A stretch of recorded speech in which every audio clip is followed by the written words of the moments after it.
And we're back. Hello viewers.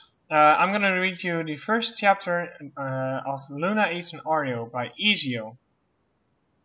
So here we go. The culinary confection of black and white sat in front of Luna.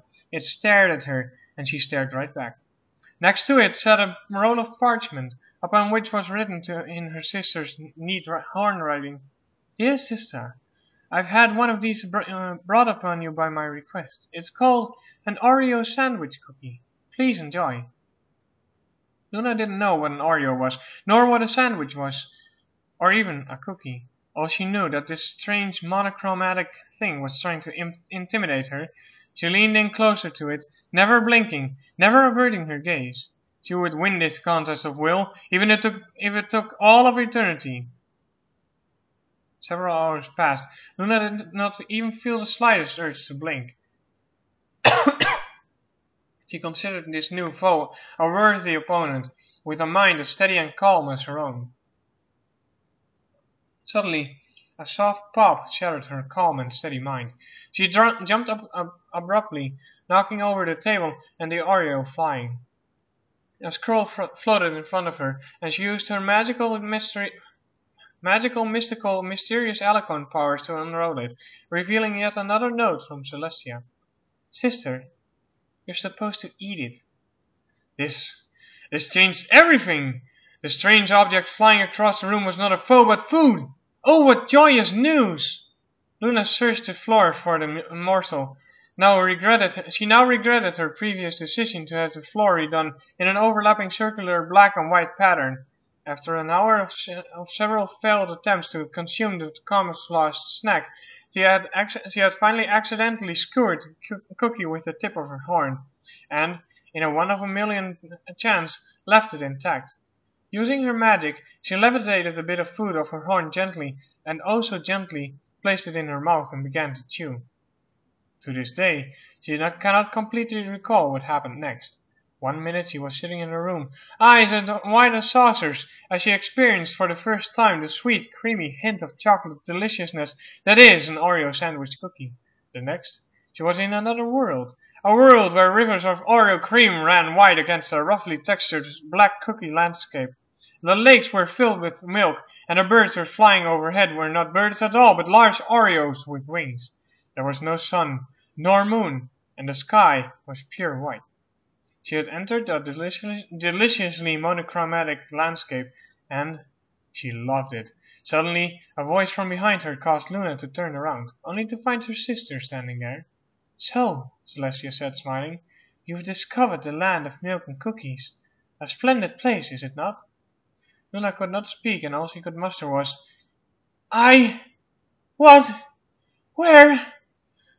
Oh, nom nom nom nom nom nom nom nom! She could no longer resist. She began to dig at the ground beneath her, devouring everything she uncovered. She eventually dug so deep, the ground gave way beneath her, and she found herself falling into a seemingly endless deep abyss. Finally, she landed on what she originally assumed was milk, only to find after falling into it that she was in fact more cream. This time it was warm, almost hot. She began inhaling the stuff, letting the cream flow down to her esophagus, relishing the sweet taste of the creamy texture as she dove down farther and farther. Something was wrong. Her lungs were burning. She needed air. Luna could no longer tell which way was up. The whiteness turned to blackness, and she knew no more. Beep, beep, beep, beep. Darkness. Beep, beep, beep, beep. Beep, beep, beep, beep, beep, beep, beep, beep, beep. Her heart rate is escalating. She's coming out of the sugar coma. She opened her eyes and surveyed the room around her. It was her room, turned into a makeshift hospital room. An IV was hooked up to her right foreleg, with a heartbeat monitor showing her heart rate. Two ponies, male and female, dressed in identical white doctor's clothing and masks, stood to either side of her. We found you here on the floor twitching," said the male doctor. "We knew the symptoms immediately. First time I'm eating an Oreo syndrome. Your eyes were glazed, and your pupils were dilated to almost impossible size. You were making motions with your legs, like that of a swimmer. She realized she also had a tube stuck down her throat. After the uncomfortable sensation of the tube had been being removed by the doctor, she asked, "Does my sister know?" "Yes," the female nurse said, "but no one else does. We managed to keep it a secret. We wanted to keep this quiet as possible. When the moon didn't rise on time, the princess knew something was wrong. We went to investigate and found you here, and found you like you were and summoned us. She assumed you'd choked. Even in her infinite wisdom, Princess Celestia's knowledge in the medical field is somewhat limited." She glanced nervously at the door, as if worried that Celestia had heard. "We still haven't told her what the real problem was." "Don't!" Luna said. "She doesn't like to find out she was wrong about anything." She remembered that horrible experience of Luna telling Celestia that not every game console was called a Nintendo. Every piece of gaming technology in the vicinity had been immediately disintegrated. Celestia had smiled and said, "Thank you for informing me of this," and then had walked away. Several weeks passed without incident. Luna stayed away from Oreos as much as she could, pitching the fume that Celestia occasionally sent into her garbage. Finally, one day while drinking her daily tea, she heard a soft pop behind her. A scroll had appeared, along with a small platter of Oreos. Abnormally thick Oreos, she noted.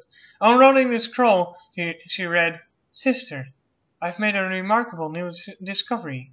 These are called double stuff Oreos. Please enjoy."